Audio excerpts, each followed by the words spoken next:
ladies and gentlemen, the President of the United States, and His Excellency Jens Stoltenberg, Secretary General of the North Atlantic Treaty Organization. Thank you.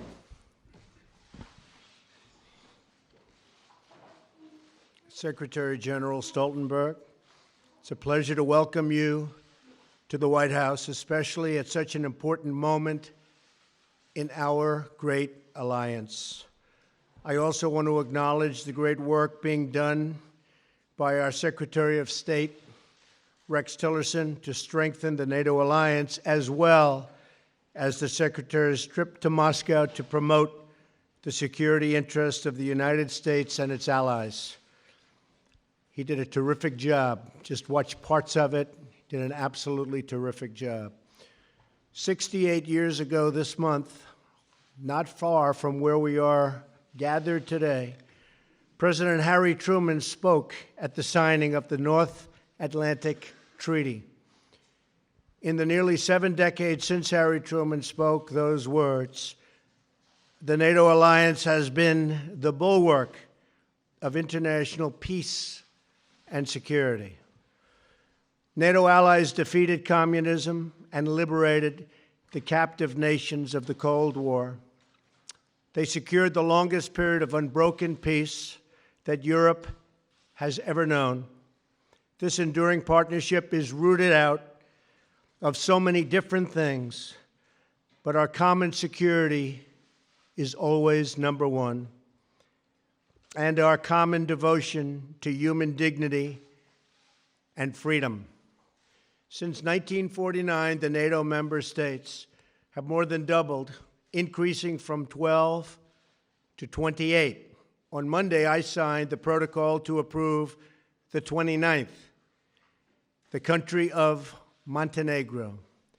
In the coming months and years, I'll work closely with all of our NATO allies to enhance this partnership and to adapt to the challenges of the future, of which there will be many.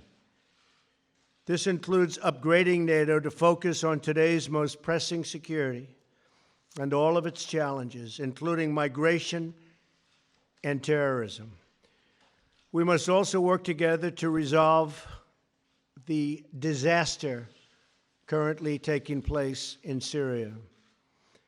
We are grateful for the support of NATO members and partners in their condemnation of Assad's murderous attack using the most horrible weapons.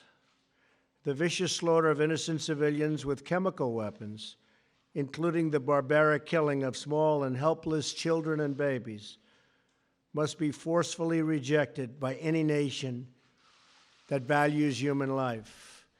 It is time to end this brutal civil war, defeat terrorists, and allow refugees to return home. In facing our common challenges, we must also ensure that NATO members meet their financial obligations and pay what they owe. Many have not been doing that. The Secretary General and I agree that other member nations must satisfy their responsibility to contribute 2% of GDP to defense. If other countries pay their fair share instead of relying on the United States to make up the difference, we will all be much more secure, and our partnership will be made that much stronger.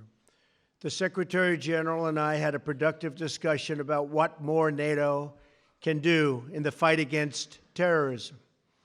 I complained about that a long time ago, and they made a change, and now they do fight terrorism. I said it was obsolete.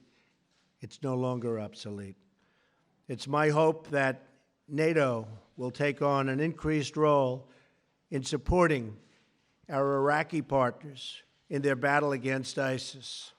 I'm also sending General McMaster to Afghanistan to find out how we can make progress alongside our Afghan partners and NATO allies.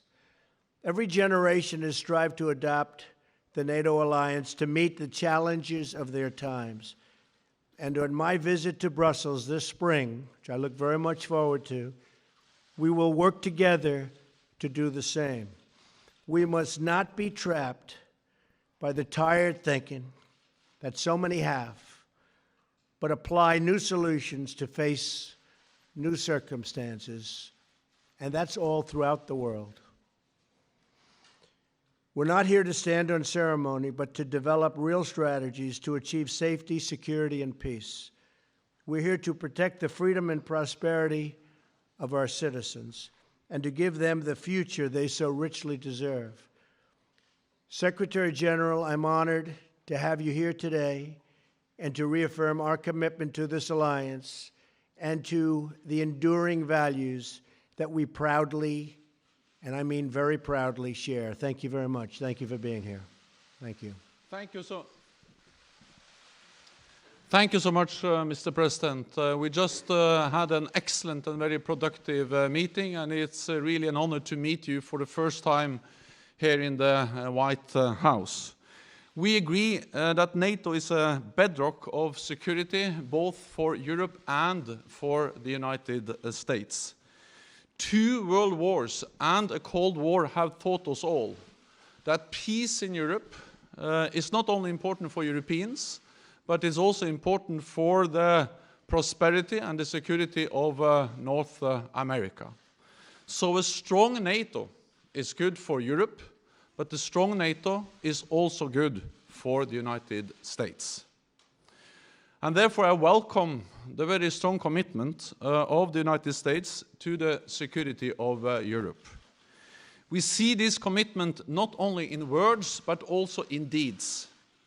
Over the past months, thousands of US troops have been deploying to Europe, a clear demonstration that America stands with allies to protect peace and defend our freedom. And yesterday, you announced the completion of the ratification of Montenegro's membership in NATO, another expression of your strong commitment to Europe and to the transatlantic bond, and we thank you for that. In a more dangerous and more unpredictable world, it is important to have friends and allies. And in NATO, America has the best friends and the best allies in the world. Together, we represent half of the world's economic and military power. No other superpower has ever had such a strategic advantage. This makes the United States stronger and safer. We saw that after the 9/11 attacks on the United States. That was the first time NATO invoked our Article 5, the Collective Defense Clause. Allies sent AWACS surveillance planes to help patrol American skies. And we launched NATO's biggest military operation ever in Afghanistan. Hundreds of thousands of Europeans and Canadian soldiers have served shoulder to shoulder with American troops. More than 1,000 have paid the ultimate price. Earlier today, I laid a wreath at Arlington National Cemetery in tribute to the fallen. It was a deeply moving experience. We owe it to our servicemen and women to preserve the hard-earned gains we have made together in Afghanistan. We were reminded of their sacrifice just this week when a US soldier was killed there fighting ISIL. Our mission in Afghanistan is a major contribution to the fight against international terrorism. NATO plays a key role in many other ways also. All NATO allies are part of the global coalition to counter ISIL. And NATO provides direct support to the coalition with training for Iraqi forces in their fight against terrorists and more intelligence sharing. And you are right, we have established a new division for intelligence, which enhances our ability to fight terrorism and working together in the alliance to fight terrorism in an even more effective way. But we agreed today, you and I, that NATO can and must do more in the global fight against terrorism. In the fight against terrorism, training local forces is one of the best weapons we have.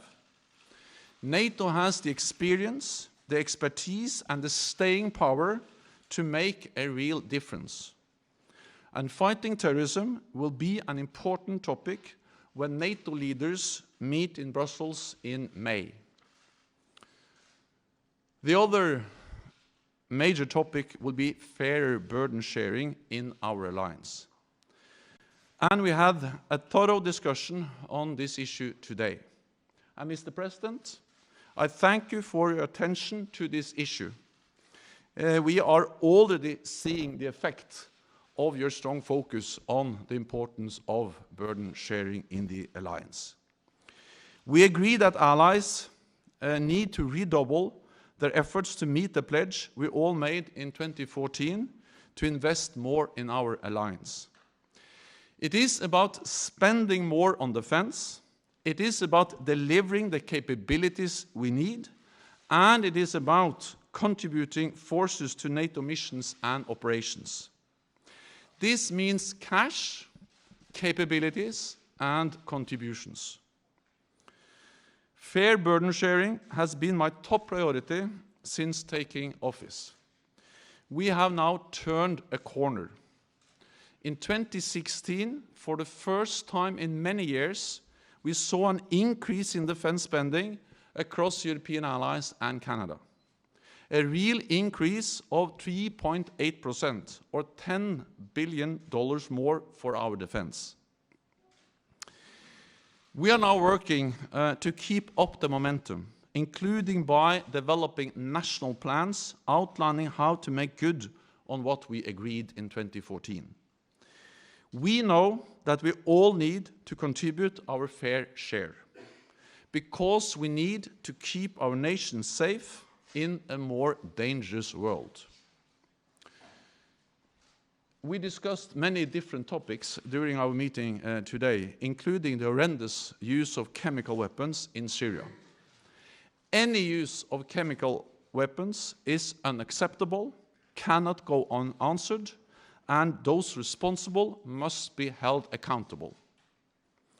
So, Mr. President, thank you once again. I look forward to working with you to keeping the alliance strong, and I look forward to welcoming you to Brussels in May, when heads of state and government in the alliance meet there to address the challenges and the need to continue to adapt the alliance to a more challenging security environment, and to respond both to the need for fair burden sharing and stepping up our efforts to fight international terrorism. So thank you once again.